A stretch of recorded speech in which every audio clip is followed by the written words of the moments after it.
दोस्तों, क्या आपने कभी सोचा है कि एक दुनिया को जोड़ने वाला मंच कैसे खुद टूटा? 2004 में जब फेसबुक एक कॉलेज प्रोजेक्ट था, किसी ने नहीं सोचा था कि ये अरबों लोगों का घर बनेगा। मेटा यानी फेसबुक, इंस्टाग्राम और व्हाट्सएप का मालिक कभी टेक्नोलॉजी जगत का राजा था। 2021 में मेटा ने अपने नाम के साथ अपना सपना भी चेंज करने का ऐलान किया, मेटावर्स। ये वही समय था जब मेटा ने लगभग $10 अरब मेटावर्स प्रोजेक्ट में निवेश किया, एक ऐतिहासिक आंकड़ा। लोग सोचने लगे, क्या वर्चुअल दुनिया सच में हमारे भविष्य का तरीका होगी जीने का?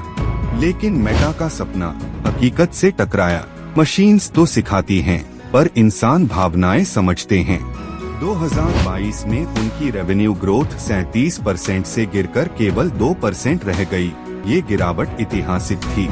मेटा के अंदर से रिपोर्ट आने लगी कि कर्मचारियों का भरोसा टूट रहा है। अब सवाल था, क्या मेटावर्स एक लक्जरी विजन था या असली जरूरत से कोसों दूर एक्सपेरिमेंट? जुकरबर्ग चाहते थे कि सब वर्चुअल मीटिंग में हो, लेकिन यूजर्स को असली टच चाहिए था।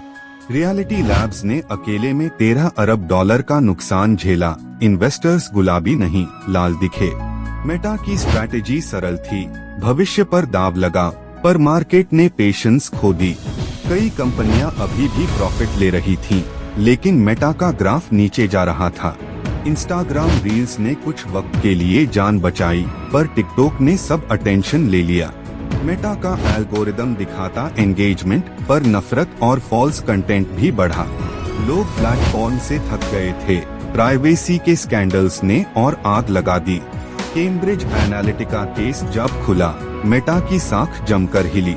अब मेटा सिर्फ भरोसे में नहीं, पहचान में भी हारा। और यही था ट्विस्ट, जबकि मेटा डूब रहा था, उसकी एआई टीम क्वाइटली भविष्य की पुनर्निर्माण कर रही थी। रियलिटी लैब्स की असफलता के बावजूद मेटा एआई ने नया रास्ता दिखाया, कोड लामा और चैटबॉट्स। एआई प्रोजेक्ट मेटा को फिर से रेलेवेंस की चिंगारी दे रहा था। जुकरबर्ग ने कहा था, हम क्रिएटर इकोनॉमी को रीडिफाइन करेंगे, और उन्होंने कोशिश जारी रखी। लेकिन निवेशक अभी भी कॉशियस थे, उनका भरोसा तब तक नहीं लौटा। मेटा का स्टॉक अपने चरम से 70% गिरा। लोगों के अरबों डॉलर गायब हुआ महसूस हुआ। सवाल था, क्या कंपनी बच पाएगी या डिजिटल डायनासोर बन जाएगी? मेटा ने लेऑफ्स किए, लगभग 11,000 कर्मचारी बंद कर दिए गए। ये सबसे बड़ा टेक जॉब लॉस था। फिर जुकरबर्ग ने कॉस्ट कटिंग का नया युग शुरू किया, ईयर ऑफ एफिशिएंसी। कई विभाग मर्ज किए गए, मैनेजर्स कम किए गए, और फोकस एआई पर रखा गया। मेटा ने दोबारा फायदा दिखाना शुरू किया, लेकिन भ्रम अभी भी कायम था। लोग मेटा को नए रूप में देखने लगे। अब ये सिर्फ सोशल मीडिया नहीं, बल्कि टेक प्लेटफॉर्म बन रहा था। इंस्टाग्राम और व्हाट्सएप की सेवाओं ने रेवेन्यू को स्थिर रखा। मेटावर्स अब केवल सपना नहीं, एक दीर्घकालिक विजन बन गया था। बस समय की जरूरत थी। कई एनालिस्ट चाहते थे कि जुकरबर्ग मेटावर्स छोड़ दें, पर उन्होंने हार नहीं मानी। धीरे धीरे मेटा ने अपने एआई टूल्स को पब्लिक एपीआई से जोड़ना शुरू किया। डेवलपर्स खुश थे। मेटा की कमांड अब क्लियर थी, बिल्ड स्मार्टर, फास्टर, लीनर। वो मेटा जो कभी सिर्फ सोशल नेटवर्क था, अब एक एआई इंफ्रास्ट्रक्चर कंपनी बन गई। लेकिन इतिहास पूछता है, क्या मेटा ने गलत वक्त पर सही कदम उठाया?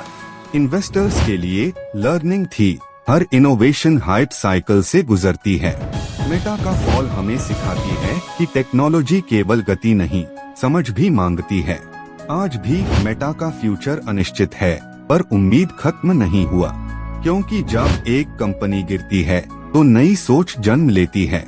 जुकरबर्ग अभी भी चाहते हैं दुनिया को जोड़ना, बस इस बार एक नए तरीका से। और यही है असली कहानी, द फॉल ऑफ मेटा, गिरावट नहीं, परिवर्तन की यात्रा।